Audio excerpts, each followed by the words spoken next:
It's one of the oldest plot devices, the Invincible Warrior. One man, or in some cases a few men, must fight against an army of impossible size against all odds to thwart evil for the good of humanity. There are so many examples, going all the way back to the Epic of Gilgamesh. There are quasi-historical examples with the Battle of Thermopylae, which was exemplified most recently in the Zack Snyder film 300, and even the American Revolution. Contemporary popular culture has given us countless examples as well, whether it's Lord of the Rings series, the Rambo films, Predator, Star Wars, or even Guardians of the Galaxy. This classic plot device serves well in the realm of fiction. It provides a great basis for action-based storytelling. However, it does creep into the folklore of real-life societies and is a good indicator of the level of propaganda that is being disseminated by those in power. In this video, I will be using video games as examples and showing the parallels between that and the nationalist culture of the modern-day United States. The Nintendo Entertainment System revived the home video game industry from the uncertainty of the video game crash of the early 1980s, and had a myriad of games that had storylines centered around the Invincible Warrior concept. This is not surprising, as cultures throughout the world and throughout history have utilized this plot device. With the popularity of the NES in the United States, more and more of these games were Amerocentric, and as time went on, fetishized the United States military as a force for good.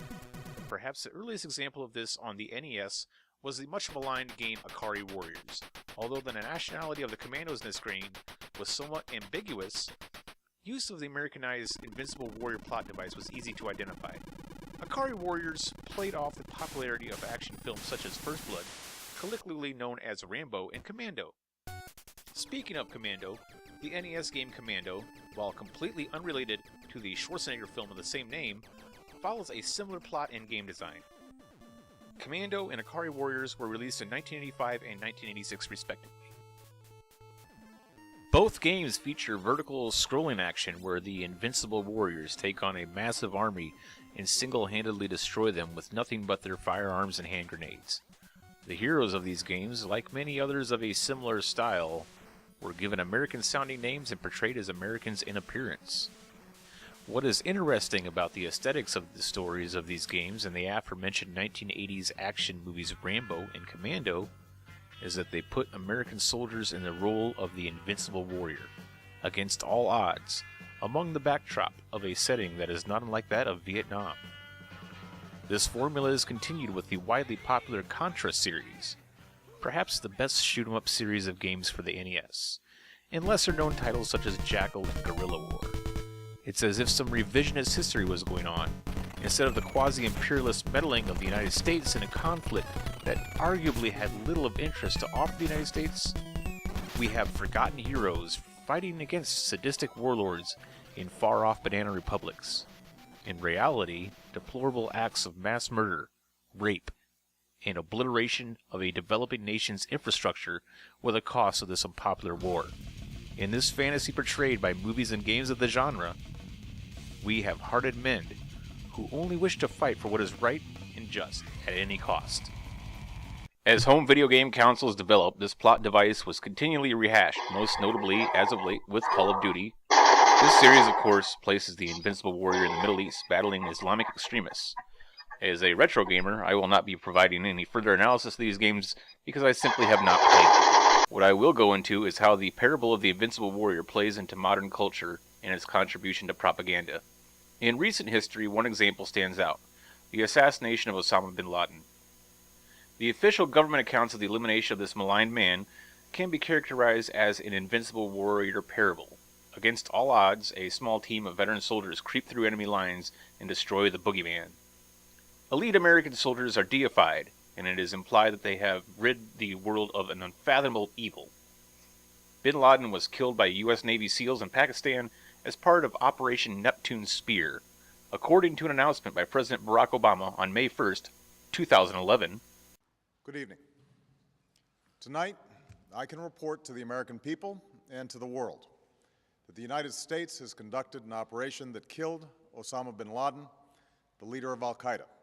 Following Obama's announcement, there was much jubilation from the media and those Americans that identify as patriots. Our invincible soldiers have thwarted evil, and the United States could finally have its closure from the fateful events of September 11, 2001. Soon afterward, there was plenty of criticism of the way the United States handled the assassination of bin Laden, from the likes of everyone from the Iranians to Amnesty International. Why was he not taken alive? Why was his body allegedly dumped in the Indian Ocean? Not surprisingly, conspiracy theories sprung up almost instantaneously. So what does this have to do with video games? First, let me make it clear that video games are not to blame. Rather, they are a reflection of a wider cultural phenomenon.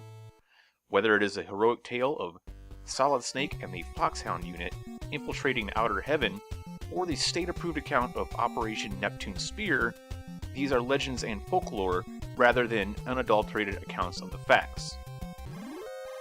The fantastic story of the assassination of bin Laden, likely rooted in fact, is more legend than history. We can accept the evidence before us that Navy SEALs, with the help of the CIA and other agencies, both foreign and domestic, did in fact locate Osama bin Laden and kill him. But was this really a flawless act of heroism? Was this operation executed with surgical precision? The official report of the United States government does seem to portray the men involved in Operation Neptune Spear to be almost superhuman in their execution of such a dangerous mission. How is folklore fundamentally different from the fanciful world of video games? It is very easy to see the similarity between the soldiers of Operation Neptune Spear and the Contra unit. The men whose names are still classified that took bin Laden's life can easily be juxtaposed with Private First Class Bill Reiser and Private First Class Lance Bean. These parables are an integral part of the propaganda narrative. We are to believe that our freedom is under attack from forces of evil that are great in number, yet lurking in the shadows unseen. The United States stands alone as terrorists from faraway lands are hell-bent on destroying our livelihood, and our only salvation is that of a few elite heroic men. Men of unimaginable strength and resolve, who can surpass insurmountable odds. Is this type of folklore harmful? It is insomuch as it obfuscates the truth. Only a handful of people know the exact circumstances behind bin Laden's death. Granted, folklore does help to build a nation's identity and inspire patriotism. However, patriotism is a forebearer of nationalism, and in a nation that is as mature as the United States, this is certainly dangerous. The United States remains the predominant military superpower of the world, and despite the economic crisis of 2007 and 2008, and an ascendant China, is the largest economy on the planet. The United States is not the new kid on the block as it was in the 18th and early 19th centuries. The United States fits most of the criteria of an empire, and is more than capable of imposing its will upon virtually any of the nations of the world. The parable of the Invincible Warrior is dangerous in the hands of a government that is far beyond the stages of building a nation and a culture. In some ways, our nation is more similar to Oceania of Orwell's 1984, which uses propaganda to convince its citizens that we are constantly under threat of attack. This is not unlike the storyline of Contra, where humanity is under the imminent threat of Red Falcon, who threatens to destroy humanity with his insidious space alien technology.